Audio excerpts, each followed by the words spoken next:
Deep dive interviews with music gear inventors, builders, creators, and tone chasers. The Gear Gab Podcast with Eric Dahl uncovers the behind-the-scenes stories of the music gear that inspires us. And now, here's your host, Eric Dahl. I'm so glad to have on the show a friend of mine that I've known for a number of years. I believe that we met at a guitar show originally. I've got Cynthia Floyd, the creator and inventor of the incredible Floyd Sole Stomp, and that is Sole, S-O-L-E, not S-U-L. So Cynthia, thanks for coming on the show. Thank you for having me, Eric. It's great to be here. It's so much fun on this. And I was thinking about you, particularly on creators and builders I know. And you and I met, Cynthia, back when you first launched this whole company, with this incredible product that some, listeners and viewers for the show may not know, with Gear Gab, to where your product, and I want you to go through this thing. And once again, you have a huge music background as a musician, and playing with Flyfaith also, that you still perform with all over the world and country. But it's interesting to me, Cynthia, how you came up with this product. And when I first saw it, you were there at the booth and were standing there, and you had an artist that was standing on it and playing, and you had another artist, I believe, sitting and stomping on it, to essentially, with the Floyd Sole Stomp, giving artists the opportunity to have a drum sound just by using their feet. Right. So how did this, first of all, because you were in the corporate world like me, and you left that and you're like going, here's what I'm coming up with. This is my product. Well, it wasn't a design, that's for sure. And it was not an aspiration that I ever had. But I was a little bit exhausted by the corporate world. I was ready to do something else. And so I began looking and found out I could take early retirement. And during that period of time, I'm still playing with my band, still doing all the things that I've done for years. And just kind of rolling back about a year before that time, we were playing a lot of gigs all over the place then. And our rhythm guitar player had been to a show for, I don't even know which artist it was. And she had seen that two of the guitar players walk up to this little piece of wood or a platform or something on the stage during one of the songs, and they tap their feet on it. Each of them put a foot up there and they were tapping the rhythm. And it sparked an idea in her that, oh, that would be really cool if we had something like that I could use when we play together, because we don't generally have a drummer with us unless we're playing a large venue event. And so just, we're more of an acoustic sound, but right. She thought it'd be great to have the kick drum sound. And so, okay, so that was cool. So we got online and started looking and seeing what we could find. And we found a few things and ordered them, tried them out. She tried to use them and tried to like them, but it just wouldn't work. Wasn't the sound she was looking for. It was a very thin sound. It was, and it was uncomfortable. Most of them were wedges, and you really can't play a whole set with that. Right. And it just wears out your leg. It's just not a comfortable thing. Perhaps if you were seated and playing, it might be a little easier, but so she really pretty much abandoned it. But the time that we used it, it sounded so good. The idea, it never sounded like a kick drum, but it did have potential.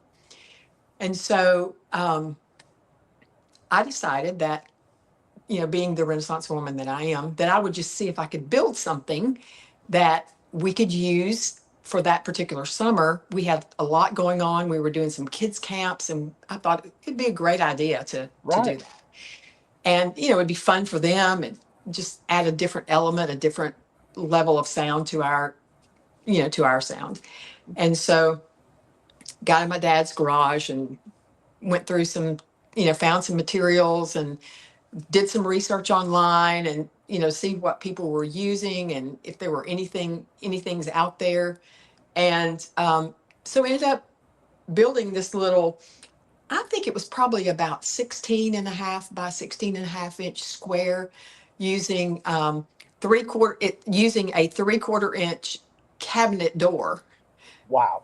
material from an old cabinet door that had come out of some old house, probably that somebody had, got rid of all their old cabinets to put new ones in. I don't know. It was just, 2x4s and cabinet door stuff. Yeah. So I made this little thing, and we used it. I kind of did it as a birthday gift. Her birthday was right before the summer, and so I thought it was kind of cool. And she loved it. It was small, but she's not a very big person. You've met Liza. Yeah, She's definitely. a small person. And it was great, and it sounded really good. And so we took it to our shows that summer, and it was a hit. The kids loved it at camp, and so that was cool. No big deal. Yeah. So this is the summer that I applied or submitted my application for early retirement. And so I'm being a woman of faith, there was a lot of prayer that went into that. And Definitely. so diligently praying, Lord, what do I need to do in this next stage of my life? Right. And our drummer for our worship band came up to me one Sunday after church. And we were just talking. I didn't know him real well. He wasn't like a close friend. He was an acquaintance that I knew on the worship team. And I was on a rotation, so I played occasionally, not every week. And so we were just talking, and he was asking me about when I was going to be playing again, just small talk kind of thing.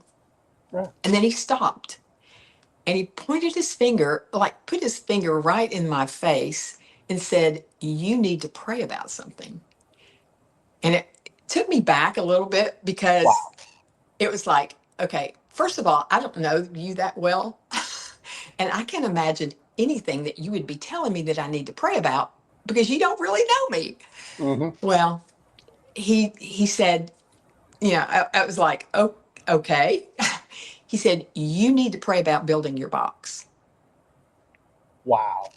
And I was, how do you even know about the box? It was not anything that I would have even told anyone. But in the course of conversation, Liza also played on that worship team, and she had mentioned it, had talked about it. And so this guy had heard her talking about it. And I said, if, I built mine, anybody can build them, And he said, "No, they can't, and they won't. People, not everybody knows how to do that." Exactly. So I thought about it. But in that moment, honestly, I knew that was what I needed to do. It was crazy. You were being moved that way. It was crazy how in that moment I knew that was the answer. My prayer had been, I do a lot of things. I love doing all kinds of things that make a difference. Right. One summer I did hydroponic gardening. I mean, I've done all kinds of things. Well, and you were a ski bum at one point also. I got to bring yes, I mean, I do everything. So and you do everything very well and meticulously, just like you have with the Floyd Sole Stomp, to where when you decided to do it. Yeah. So right. So I just knew that there was something else for me to do. And so I diligently had been praying that God would show me, out of all the talents that I had, what was it that I could do in this next phase of my life. And so in that moment, I don't know, you just know. And I just knew that was it. Wow. Well, I had made this little box, and it was just a little, and I knew based on the craftsmanship, based on everything about it, people were not going to buy that. Well, I still have that original one, but people weren't, that's not something I could market. Right. So I got busy in research and development and figuring it all out. And sure enough, there was nothing on the market like that, even close to that. And so I just started working on it. And I honestly have to say that I still to this day cannot understand how all the ideas, how all the development of it came to be. It was literally divine um, intervention or something, because Right. there was no way. And when I'd get to a challenge, someone would come across my path that would have just the nugget of information that I needed. Um, and it was just, it was, I don't know, it's crazy, but Well, I it's been remember a when you told me beautiful the thing. story when you were working on the electronics part, and you had reached out to a friend who actually became very helpful to you as you were trying to bring more of the drum sound out, Cynthia, Hmm. and he helped you with that development. That was when I knew I had something special. You work on something and you pray that you're not walking down the wrong path, or that you're not spending all this time and energy doing something that really is not going to be what you need to do. Right. Um, and so that was where I was. I built this box, which I didn't even know how to build a box when I started the process. I had to have a friend help me build this little miter corner box that was pretty raggedy, actually, but it was the first prototype. And so I'm talking to all kinds of engineering people, sound engineers, musicians, all sorts of people all over Nashville, any connection that I had, to get some ideas on how I could make this sound come out of this box, because it just sounded like tapping on wood. And I knew there was more to it. There had to be more to it. And so at a rehearsal, worship band rehearsal one Thursday night, talking to the drummer friend that had told me I needed to build the box. And we were just having a conversation. New guy on the worship team comes over, hears our conversation, says, "You need to meet my father-in-law." Well, I live in Nashville. How many times a day do we hear this? You need to meet so and so. You need Oh to my meet so gosh. and so. Daily It's basis. kind of the deal. Mhm. And so I sort of blew him off a little bit, and not meaning to, but we hear it all the time. And I said, "Oh, that's nice," or "Yeah, sure," and not really meaning it. He touched my arm and said, "No, I'm serious. You need to meet my father-in-law. He's a retired professor of acoustic physics, and he lives in Hermitage." And it was at that moment, it was like, okay, this is an all-in thing. That is not random. That is so not random. That's not like usually what you and I get. Cynthia is like, hey, I know a guitarist you need to meet, or we typically get those things. It's like you got to hear this new artist and their song. It's like, okay, yeah, Yeah, but not a professor of acoustics. no. And so the one piece that I needed, he had. It's because the whole process of the Floyd Sole Stomp is based on an actual physical principle. It's a naturally occurring principle. It's not something we just fabricate. And that is Helmholtz's principle of acoustic resonance. And it has to do with the frequency of the tap on the top of the box combined with the frequency of the air on the inside of the chamber, Mhm. and how that air reacts. That's what makes that amazing sound that comes out of the soul stomp. And that was the piece, knowing the formula to make that happen was what he provided me with. And it's And an and that actual formula. and that's deep knowledge too, Cynthia, because you and Mhm. I were talking about it before we started the show, to where just like with an acoustic guitar, and how or an acoustic bass or even acoustic drums, to where it's like the sound chamber creates the sound, with the bracing, with the Mhm. size of the box, with everything else. And you and I were talking about your different designs, the different models that you have, and how they sound different because of the sonic space that is Mhm. contained within them. Right. Well, I learned through that process that in building the big stomp, so it's big, you would think that it would make a big sound based on Helmholtz's principle of acoustic resonance, based on all the build process. But if you reduce that size down to what I have in the LS, the little stomp, that size is literally half the size of the other, right at it. It's 12 by 14. The big stomp is 23 by 23. But how do you get that sound? How do you get that deep sound out of that little piece that you've got out of the big piece? And it's all based on the formulas. So I went back to my friend and said, hey, I want to be able to make these in other sizes. And so he said, well, I'll work on a spreadsheet for you and I'll get back to you. And this is like, once again, which I love about music gear and particularly, like talking about your product, to where you have a formula to determine how to generate a bass drum sound from your foot hitting the top of a wooden box. And then also, Cynthia, which we haven't brought up earlier in this conversation, to where then you have an output so that you can run that to a PA system or a guitar amp to then amplify that sound in general from what's created inside the box. Right. It's a cool thing. It's science.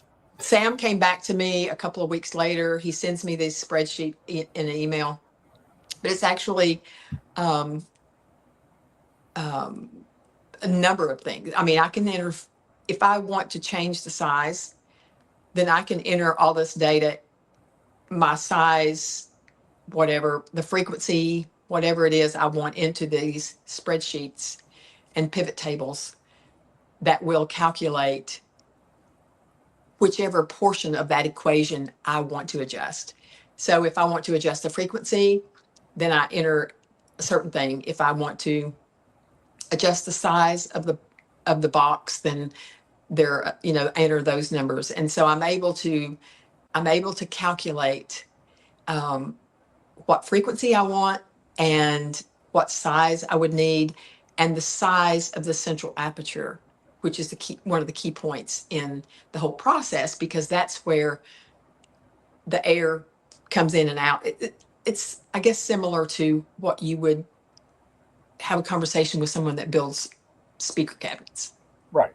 Where it's like it's ported. And the other thing too, that, the first time that you and I met, and I saw, your booth in the demonstration with the Floyd Sole Stomp, to where seeing people standing on your device and dancing and doing all these things, and it's like going, you have to build a structure, Cynthia, that is strong enough to handle the weight of a person. And that's, once again, structurally, you're building something that, there's a lot of furniture you can't stand on, but your Floyd Sole Stomp, you can stand on, and that's how you built it so sturdy, right? Right. The frame is made from hardwood, which is actually poplar. And the top of the big stomp is made from 1/2-inch Baltic birch cabinet grade plywood.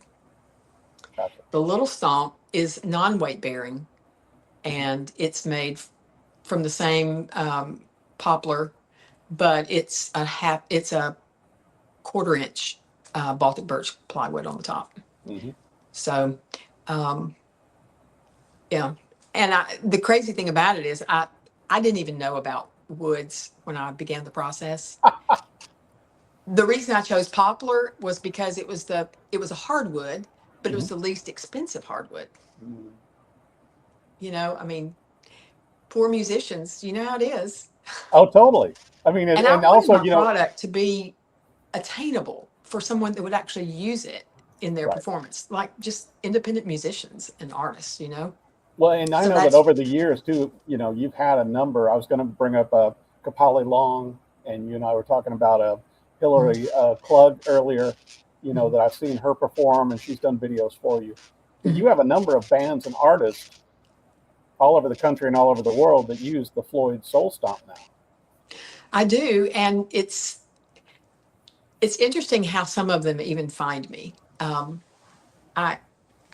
of my biggest supporters, and I have to say he's one of the most gracious just an awesome guy, and that is Gordon Kennedy.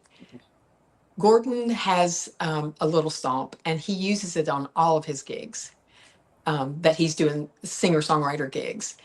And he's been so gracious to promote that. And people come up to him and ask him about it, and then they'll contact me and buy a product, So Gordon is awesome. Well, and let me give a little background on Gordon Kennedy for listeners to the podcast and viewers that don't know, to where Gordon is a very well-known musician, in Nashville. He tours with Garth Brooks as a guitarist. He's also produced Ricky Skaggs and a number of other musicians, and he was involved in Garth's Chris Gaines album. Yes. In that project, and just an amazing artist. And his father, who unfortunately recently passed away, was also a session musician and played on such songs as Pretty Woman. Mm-hmm.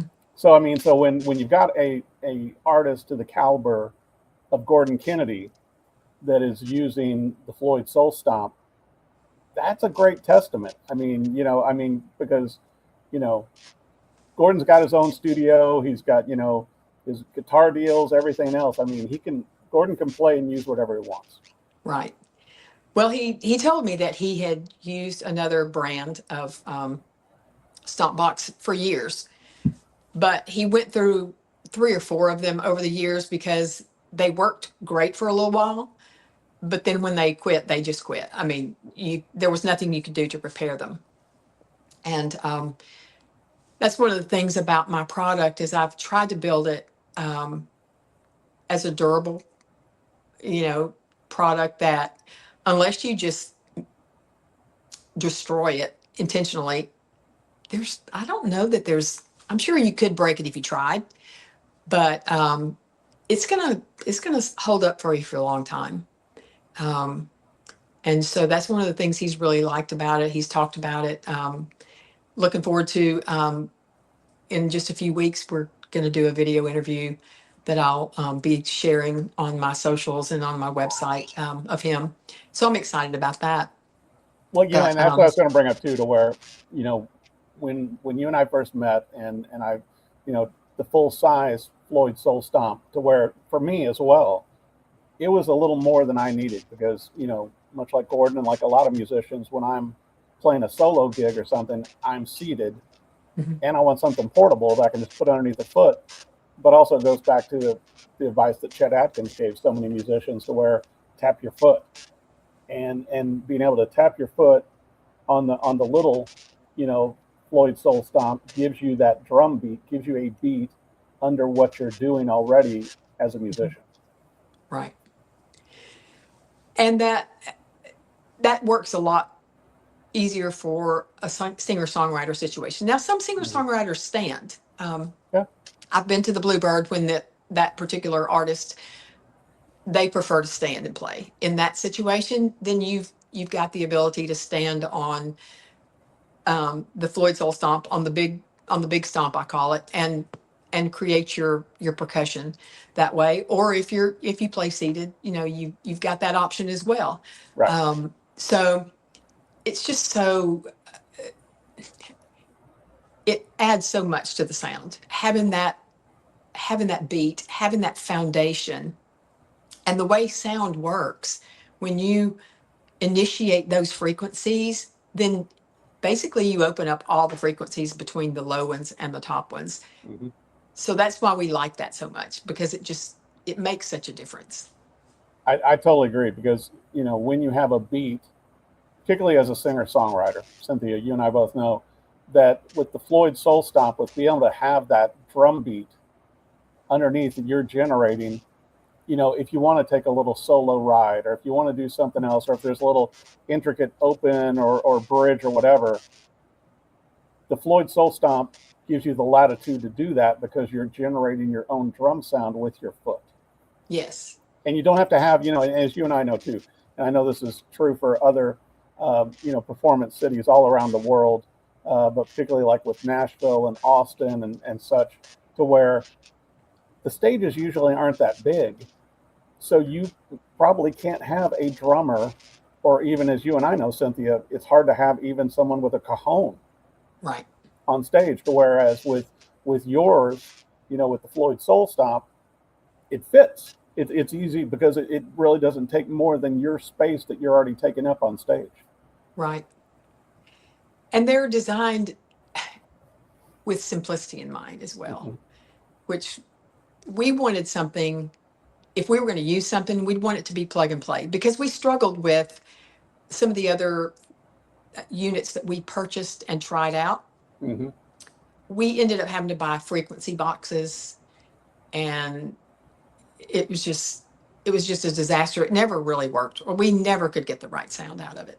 Right. And I have to give a shout out to Liza, because she was so adamant about, if you're going to do this, that sound has to be perfect. And so we would test and we would test, and it was like, no, that's different. So, the sound hole, where the sound hole is, the central aperture, Right. makes a difference in the way the sound resonates.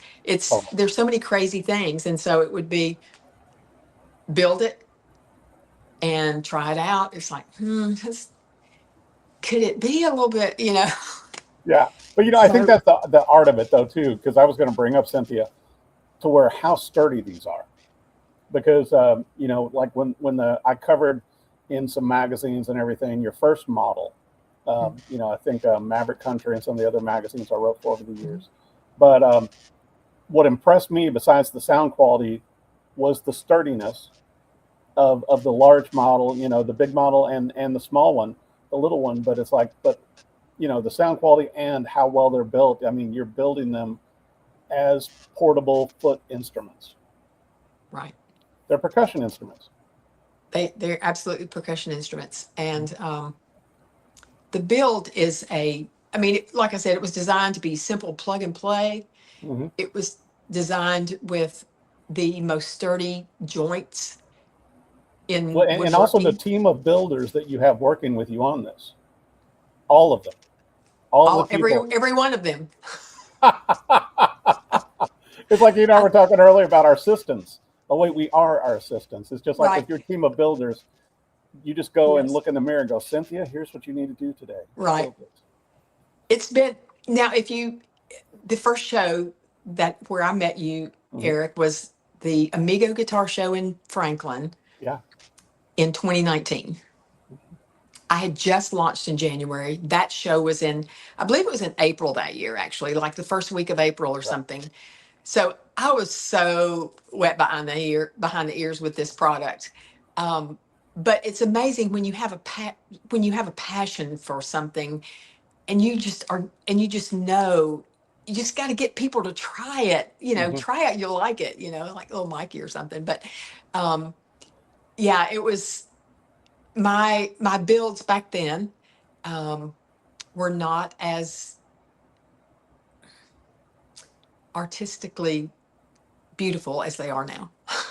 Well, and I think, and you and I had talked about it too, Cynthia, and what, and once again, seeing it and hearing it is what brought me to your booth when I was walking around the show.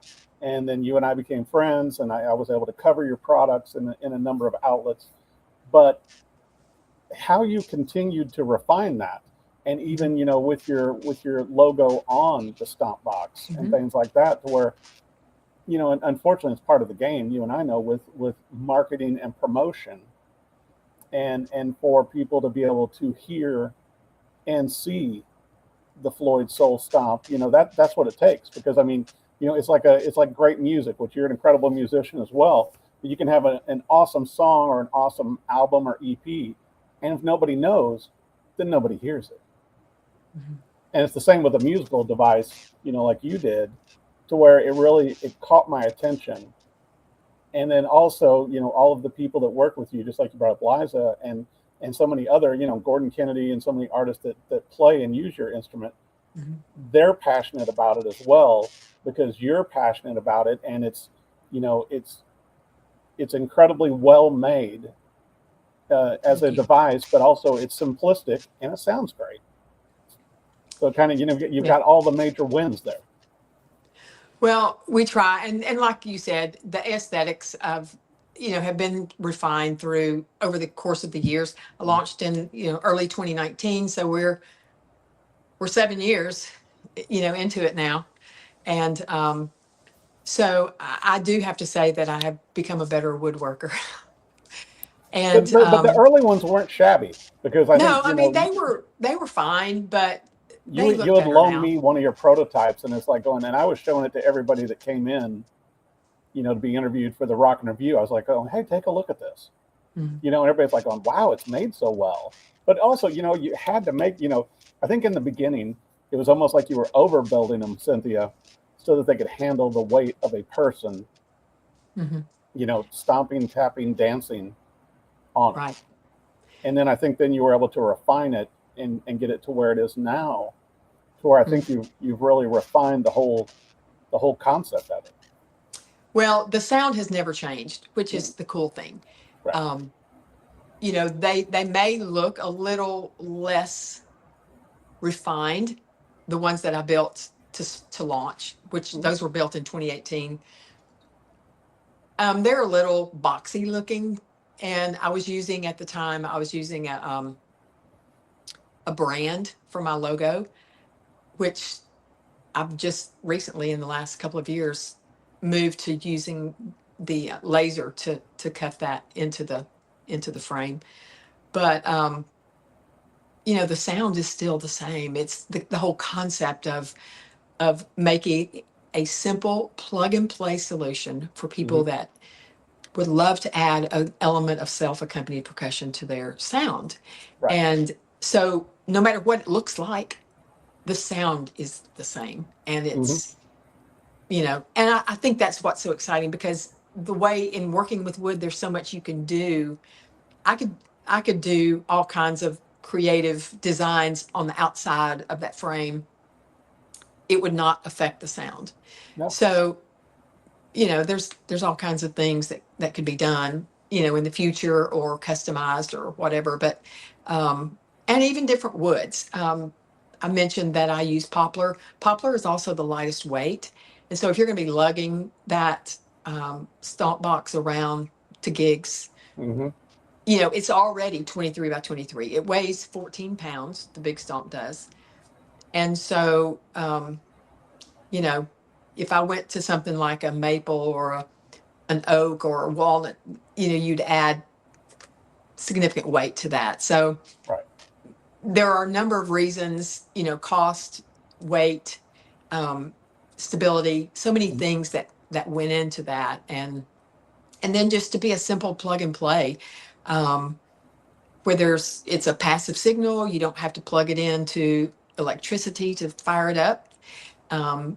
Because it's a balance signal, you can plug it straight into the board with a TRS cable.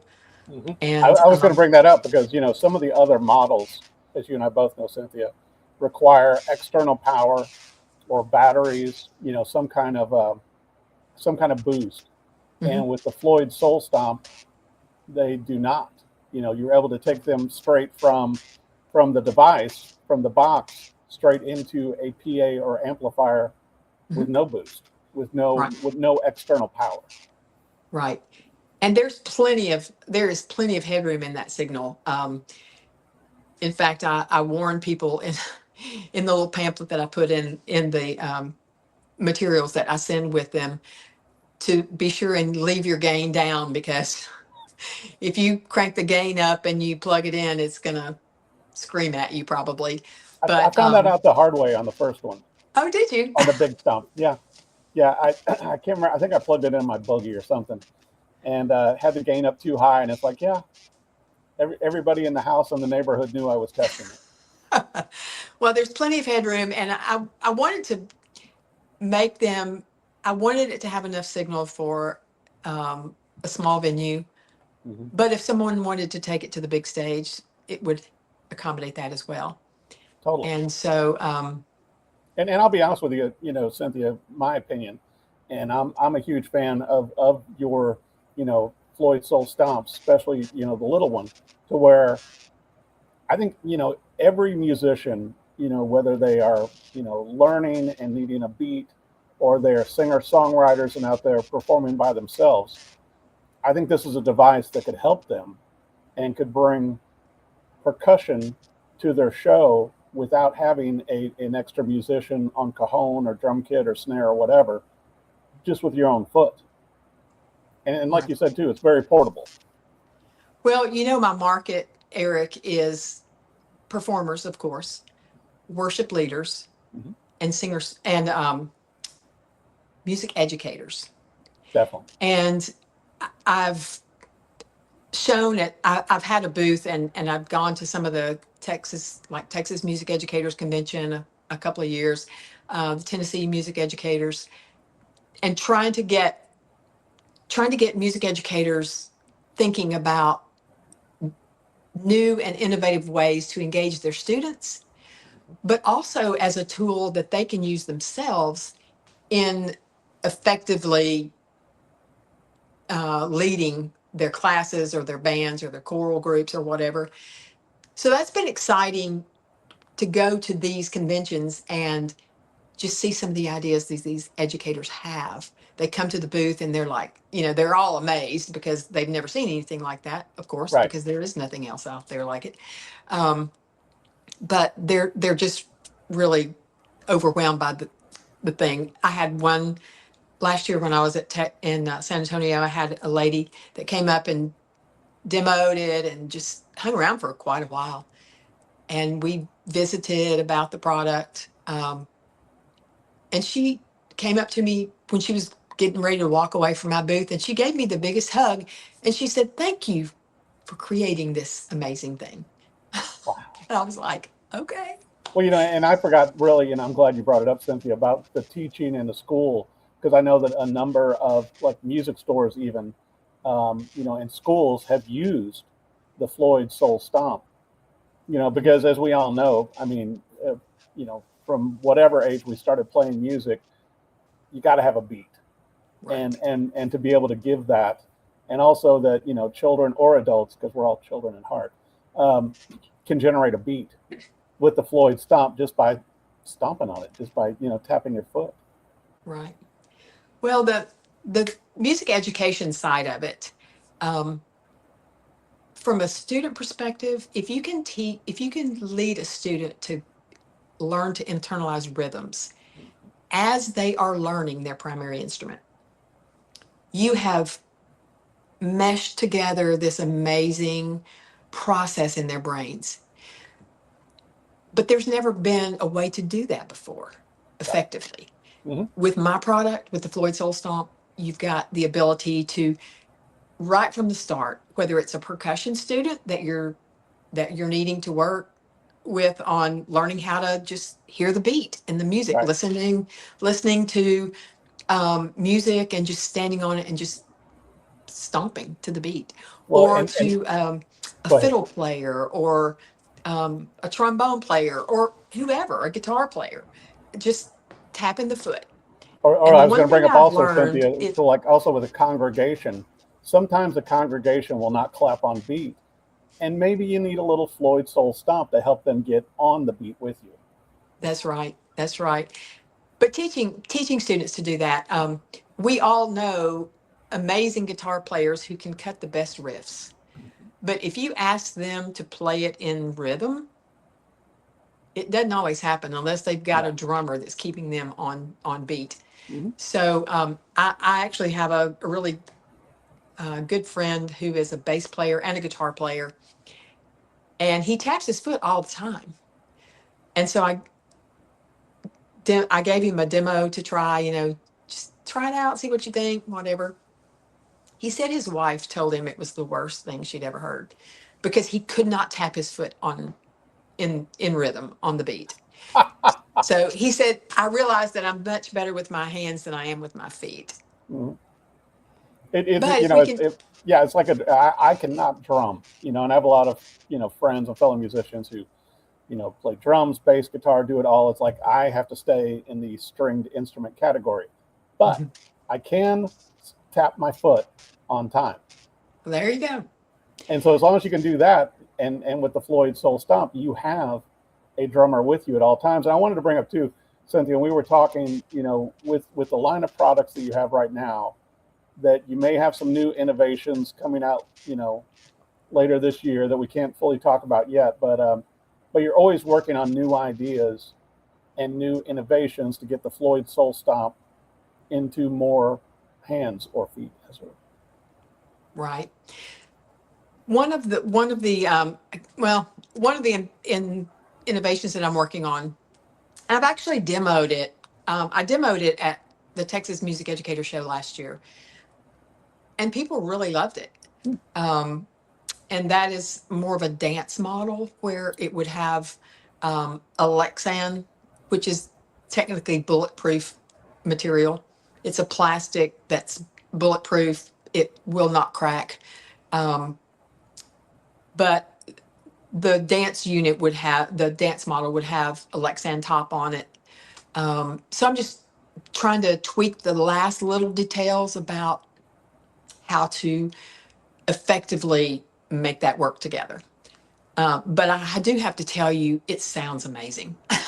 Well, and I was thinking, once again, just me personally, and some of the places I've played over the years in Southeast Missouri and Las Vegas, having something with Lexan that's bulletproof probably would have been helpful also, possibly as a shield, just in some of the venues, to where it can all, it's like maybe it doubles since there you go. It's like you use it for an instrument and just in case. Well, one of the things in talking about the educators as well, I thought about this earlier and I failed to mention it. One of the ladies, one of the music educators that ended up purchasing the Big Stomp is a choral director at a school, and she doesn't have an accompanist for her choir, so she has to lead from the piano. So she explained to me that she is over there keeping time, with directing the choral, playing the piano, singing, all this at the same time, and trying to keep her students on beat, in rhythm, singing together, whatever. So she purchased one of the Big Stomps. She said, this is going to be the thing that really is a game changer for me. Yeah. So her plan was to have the stomp right there at the piano. She can keep her beat with her foot. She doesn't have to direct them because she can play, she can cue them if she needs to, but as far as keeping the beat, she doesn't have to do that. And from a conductor perspective, as a conductor platform, you've got your beat rolling all the time. You're not having to bang that baton on the stand. Hands-free. Yeah. So yeah, you don't have to. It's amazing. Yeah, and I think you're going to have to pursue my idea that I brought up before the show too, like with the micro stomp, to where it's the size of a shoe. And see, I'm going to work on that. I promise I will. I've got to give that some thought. I want to be a tester once you make it. Plug all those little numbers into my formula and my using the math equation. No, but I think it's so great what you've done with this. Before the pandemic and as the Floyd Stomp, Floyd Sole Stomp has continued to grow, Cynthia. It's just a testament to your belief in it, and who you're getting it to with the musicians and students, teachers, singer-songwriters, just everybody. And I know right now you have essentially 3 different models available, right? Mm-hmm. And so sort of walk us through that on the pricing on the different models. And then also I want you to go over, like, with the website, with the social media, where people, where our listeners for Gear Gab and viewers of the show can visit your website, see the videos, also the upcoming video with Gordon Kennedy, but sort of walk through the different models for us. Well, Eric, I have the 3 models. The first, the original, is a single output. It's basically a 23 by 20. It's I call it the OG 523, and that's original. But the original one, when it was originally built, was built for, my bandmate's birthday present. So her birthday is 523. So that's where that comes from. And it has a single output. It's a 1/4 inch out, but it's a balanced signal. and you can run a TRS straight into the board without a DI box if you want to. That's great. Or you can go to an amp or a speaker, whatever. So Yep. no DI is required if you use a TRS cable. You can use a regular instrument cable, but it does dumb down the signal a little bit. You know, and I did both when I reviewed it, and I thought both worked great. Right. So that's the first model. The second model is the dual output model. It has the 1/4 inch out, but it also has an XLR out. So it's a dual jack. And that model is the J15 model. And I developed that model very shortly before that first show when I met you, Eric. It was one of those things.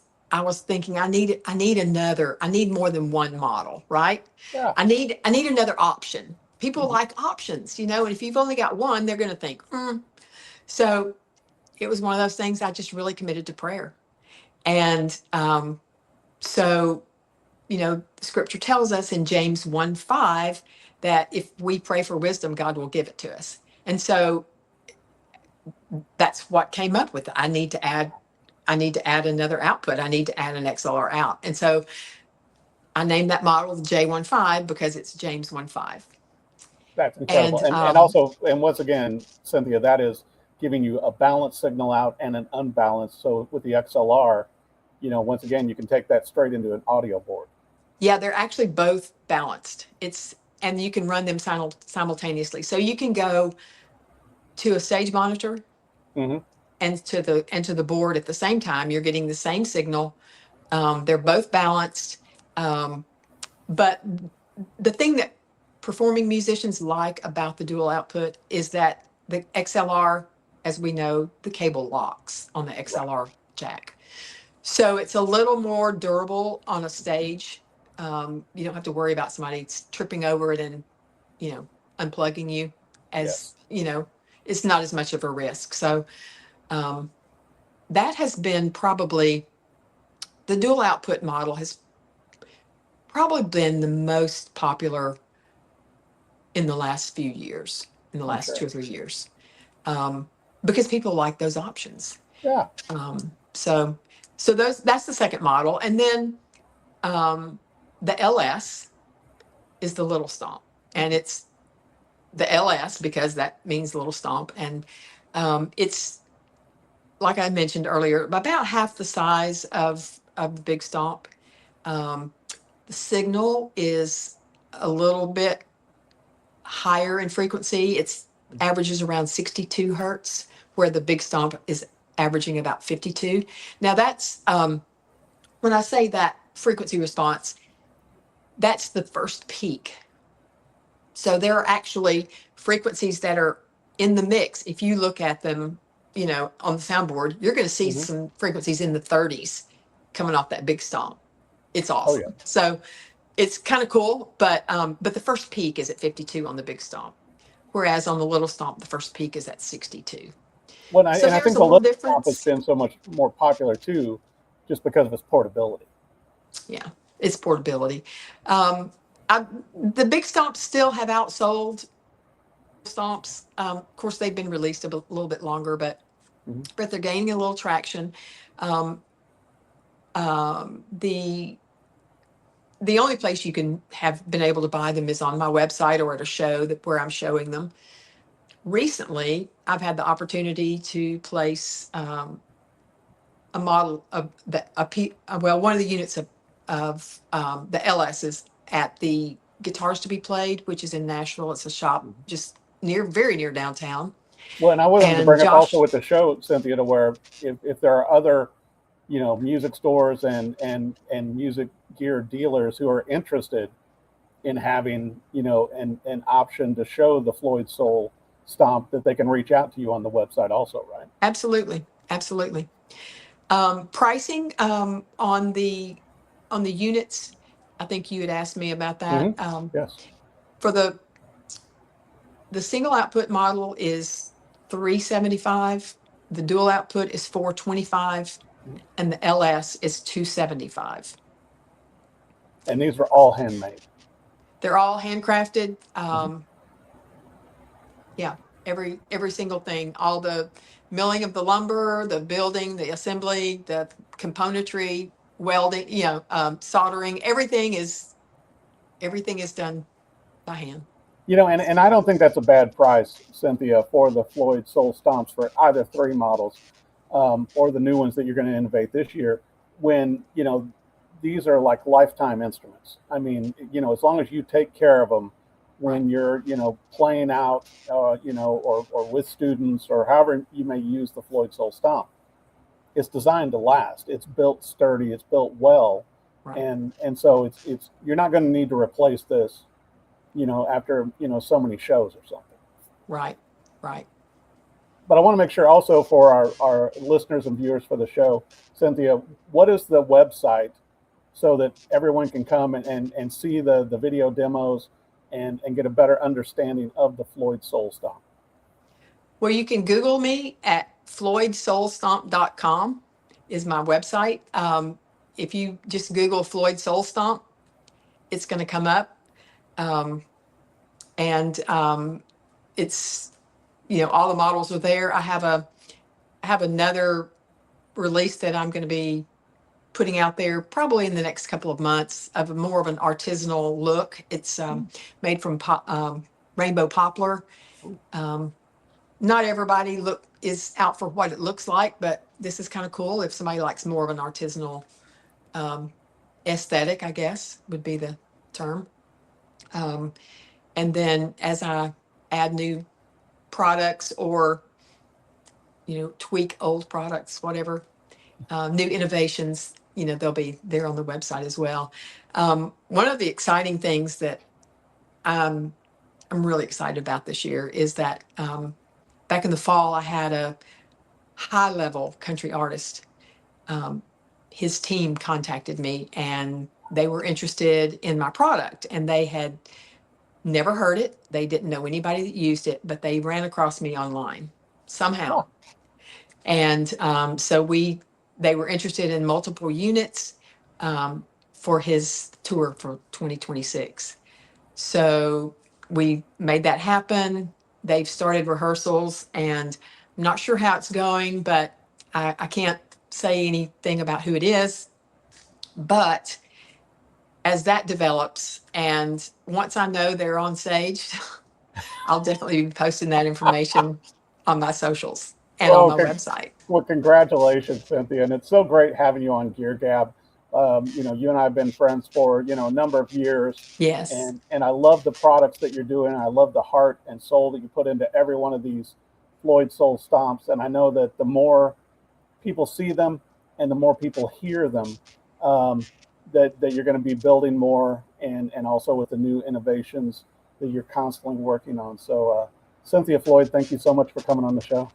Thank you, Eric. It's been a pleasure. Thanks for joining the Gear Gab Podcast with Eric Dahl. Subscribe to our weekly conversations on your favorite platform. And if you like what you hear, don't forget to leave us a review.